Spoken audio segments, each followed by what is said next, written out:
इस्लामाबाद में एक ऐसी शांति वार्ता की बिसात बिछाई गई है जो शुरू होने से पहले ही दम तोड़ चुकी है और जिस समझौते के लिए ये तामझाम किया गया उसके दो सबसे बड़े खिलाड़ी यानी ईरान और इजराइल ने इस्लामाबाद की दहलीज पर कदम रखने से साफ साफ इनकार कर दिया है। सबसे पहले तो मुज़ाकरात में बहुत बड़ा ट्विस्ट, ईरानी वफ्द पाकिस्तानी आमद जो प्रोटोकॉल फाइटर तैयारे गए खाली वापस क्यों आए। पूरी दुनिया के सामने खुद को शांति दूत साबित करने की नाकाम कोशिश कर रहे पाकिस्तान का असली चेहरा एक बार फिर बेनकाब हो गया।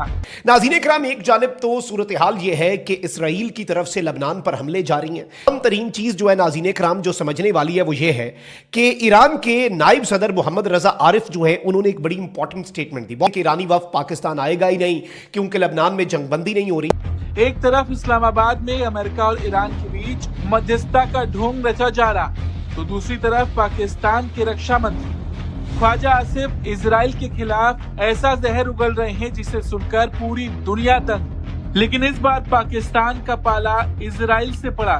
प्रधानमंत्री बेंजामिन नेतन्याहू की एक कड़क फटकार ने पाकिस्तान इस कदर डराया कि चंद घंटों में ही उसने सरेंडर कर दिया। ये पाकिस्तान में मुज़ाकरात के अमल पर ख्वाजा आसिफ ने सबोताज किया, खतरनाक ट्वीट की या दौड़ गया, ये सारा मामला क्या हुआ, इसराइल के सामने घुटने क्यों टेके, ट्वीट किसने करवाई, किसने डिलीट, कोई बड़ा अहम इंटरेस्टिंग मामला।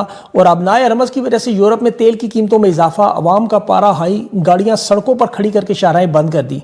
और मशरिक़ वस्ता की सूरत हाल में बरतानवी वज़ीर आज़म अरब अमारात, सऊदी अरब, बहरीन और ड्रोन हमला हुआ, नामालूम ड्रोन हमला किसका था।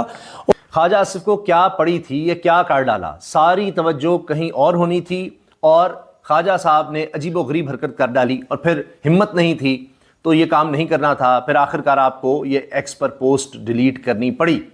अब हर कोई इस पर बात कर रहा है कि ख्वाजा साहब आपने क्यों ललकारा, बड़ी बात करते थे। और हामिद मीर साहब के प्रोग्राम, दीगर प्रोग्राम्स में जाकर कि जी देखें खान ट्वीट नहीं करता, खान पोस्ट नहीं करता इसराइल के हवाले से, वो जेल में है, उसने की भी, तब भी पकड़े गए थे।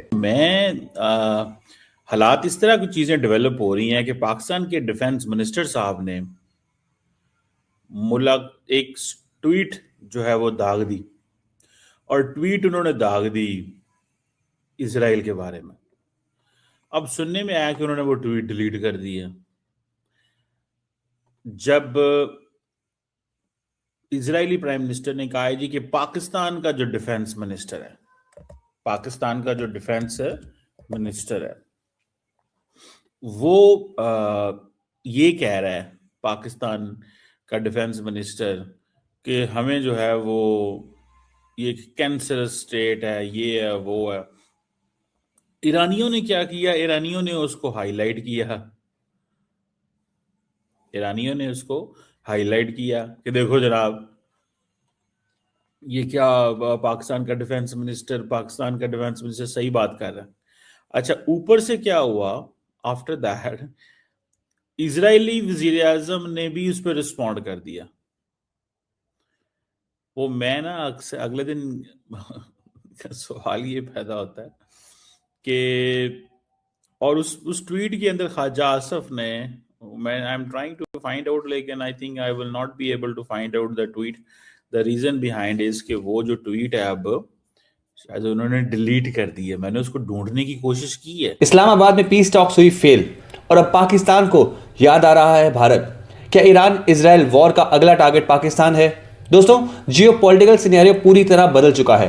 पाकिस्तान के डिफेंस मिनिस्टर ख्वाजा आसिफ के स्टेटमेंट से साफ है कि वहां की सरकार सिर्फ नैरेटिव बिल्डिंग में बिजी है, जबकि ग्राउंड रियलिटी कुछ और ही है। एक तरफ इजराइल पीछे हटने को तैयार नहीं और अब ईरान ने भी इस्लामाबाद में होने वाली पीस टॉक से किनारा कर लिया है।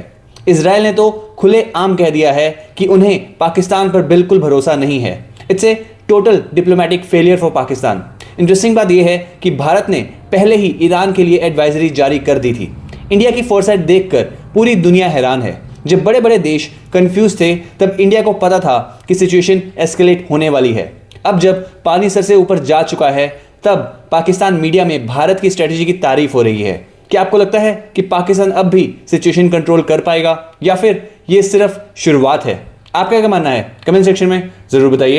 एंड अगर आपको वीडियो अच्छा लगा हो तो वीडियो को लाइक और चैनल को सब्सक्राइब करना ना भूलें। मिलते हैं अगली वीडियो में। जय हिंद। पाकिस्तान में ट्विटर को ना बैन कर देना चाहिए। मैं क्यों बोल रहा हूँ, क्योंकि भाई शहबाज शरीफ को ट्वीट लिखने नहीं आते और ख्वाजा आसिफ इतने बड़े बड़े ट्वीट लिखता है जहां पर पाकिस्तान अपनी नाक के ऊपर कालक पोत लेता है।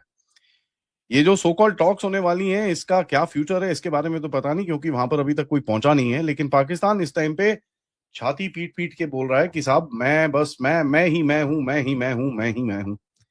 ठीक है, बड़ी बड़ी बातें की जा रही हैं, बड़ा बड़ा सब कुछ किया जा रहा है, सब कुछ हो रहा है, लेकिन पूरी जो गेम फंसी हुई है लेबनान के ऊपर, उसका कोई अभी तक जवाब नहीं है। इस्लामाबाद में कौन कौन से मेहमान आ चुके हैं और कौन कौन से आ रहे हैं, एम्बिग्विटी है, क्लैरिटी नहीं है, कुछ भी चीजें खुलकर अभी तक सामने नहीं आई। लेकिन मेहमान आने वाले हैं, उनकी सिक्योरिटी पहुंच चुकी है, उनकी गाड़ियां पहुंच चुकी है। अमेरिकन ऑब्वियस है, जेडी विंस आ रहा है, जैरेड कुशनर आ रहा है, स्टीव विटकॉफ आ रहा है, ये तो क्लियर है, और अमेरिका से जहाज उड़ भी चुके हैं। यहां तक किसकी पाकिस्तान में इस्लामाबाद में लैंडिंग हो चुकी है उसके बारे में अभी तक खबर नहीं है। ईरान की जानिब से कौन कौन आ रहा है या कौन आने वाला है, एम्बिग्विटी है, क्लैरिटी नहीं है। जो तस्नीम न्यूज एजेंसी है वो ये रिपोर्ट कर रही है कि ईरानियन ऑफिशियल्स पाकिस्तान में अभी तक नहीं आ रहे, रिलेक्टेंट है, और वो ये कह रहे हैं कि जब तक लेबनान के हवाले से मुकम्मल सीज़फायर नहीं होता हम पाकिस्तान में नहीं आएंगे। ये तस्नीम न्यूज एजेंसी ने रिपोर्ट किया, लेकिन अभी वॉल स्ट्रीट जर्नल ने, तो शायद लोगों को लगता होगा पाकिस्तान के खिलाफ बोलते हैं, वो खिलाफ नहीं बोलते, वो पीछे भी वही लॉजिक होती है कि क्यों वो सारी बातें करवाई जाती हैं उनसे। सो ख्वाजा आसिफ साहब is a good, he's a guy who makes narrative basically। उनको इस वक्त इस पोजीशन में रखा गया हुआ है कि आपने ये नैरेटिव बनाना है। भारत और पाकिस्तान की जंग में भी वो क्या करते थे, वो कोई ऐसी चुटकुला छोड़ देते थे, ठीक है। आपको याद होगा वो एक जर्नलिस्ट थी, क्या नाम था, अमेरिका बरतानिया से, तो वो ये हाइब्रिड निज़ाम, ईरान अमेरिका जंग को अपना ये समझ रहा है कि ये हमारे लिए, जिसे कहते हैं ना, ब्लेसिंग इन डिस्गाइज, यानी कि अल्लाह की रहमत नाजिल होगी हमारे लिए, क्योंकि हमारे पल्ले तो है कुछ नहीं। मुल्क के अंदर हम जलीलो ख्वार हो रहे हैं, गुर्बत, महंगाई, बेरोजगारी, अवामी नफरत, आइन तबाह, इंसानी हुकूक तबाह, अदलिया तबाह, मीडिया तबाह, कारकर्दगी है कुछ नहीं। 4 साल से हम बैठे हैं, बल्कि 4.25 साल से, और एक पाई का, एक टके का इजाफा नहीं कर सके हम इस कौम के अंदर बेहतरी में और इस मुल्क की भलाई और फलाह में, एक टके का। तो जो ऐसे लोग होते हैं ना, वो अपॉर्चुनिटी की तलाश में होते हैं कि कोई गैबी मदद मिल जाए यार, कोई आसरा हो जाए, कोई हमें ऐसी बैसाखी मिल जाए जिसके जरिए से हम बच जाएं। कर देती थी, ठीक है ना जी। और फिर दूसरा ये भी है, मेरे ख्याल है ख्वाजा आसिफ साहब ने डिलीट कर दिए ट्वीट, जिसमें उन्होंने कहा Israel is the evil and the curse for humanity while peace talks are underway in Islamabad, genocide is being committed in Lebanon, innocent citizens are being killed by Israel, first Gaza then Israel and now Lebanon। मतलब वो सारी बातें जो है ना वो कर रहे हैं। तो मतलब इसमें थोड़ा सा एक वो हत्ता तो है ना कि भाई क्या होगा, कैसे होगा, ये क्या, ठीक है। तो मैं इसको जब when I look at that, जरूरत ही कोई नहीं थी, ये कैंसरस स्टेट है इजराइल, ये है। आपको पता है कि हमारे दोस्त इंडिया के अंदर मौका ढूंढ रहे होते हैं, दे आर फाइंडिंग अ वे, वो तो ढूंढ रहे हैं कि हम वो बताएं कि ये क्या सोचते हैं। नैरेटिव